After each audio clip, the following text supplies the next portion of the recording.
High, আমি পূজা। আমি ভালো আছি। তোমরা কেমন আছো কমেন্ট করে জানিও।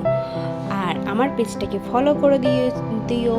আর যারা নতুন আছো সাবস্ক্রাইব করে দিও।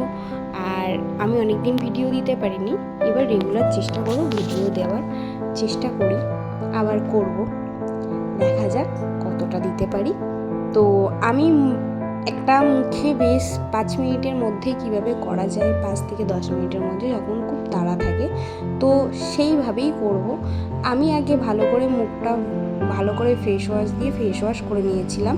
করে নেওয়ার পর আমি একটা টোনার অ্যাপ্লাই করেছি, ময়েশ্চারাইজার অ্যাপ্লাই করার পর মুখটা কারেক্টিং করে নিয়েছি। কিছু কিছু জায়গায় দাগ ছিল, কারেক্টিং করে নেওয়ার পর আমি আমার শেডের একটা ফাউন্ডেশন নিয়ে ভালো করে ব্লেন্ডার করে নিয়েছি।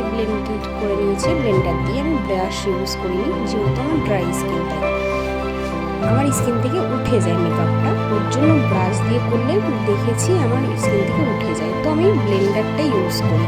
তো তোমাদের স্কিনটা যদি ড্রাই হয়, আমি বলবো ব্লেন্ডার ইউজ করো, খুব ভালো হবে।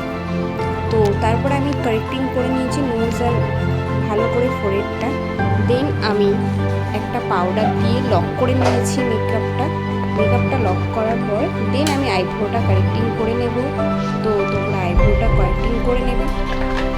আমি আইশ্যাডো দিয়ে করেছি, তোমরা কাজল দিয়ে পারলে করো, না হলে ব্ল্যাক কালারের আইশ্যাডো বা ব্রাউন কালারের আইশ্যাডো দিয়ে করতে পারো। তো ভালো করে নেওয়ার পর পাউডার দিয়ে ভালো করে মেকআপটা সেট করে নিয়েছি। আমি পরের ভিডিওতে দেখাবো আই লুকটা, লিপস্টিকটা আমি কি লাগালাম বা ফাইনাল লুকটা কেমন আসলো, আমি তোমাদের সাথে নেক্সট ভিডিওতে শেয়ার করব। আর কেমন হয়েছে বেসটা সেটা বলো। রেগুলার বেসের মেকআপের জন্য একদম তাড়াতাড়ি কীভাবে করতে পারবে তার জন্য। চলো, বাই, গুড নাইট।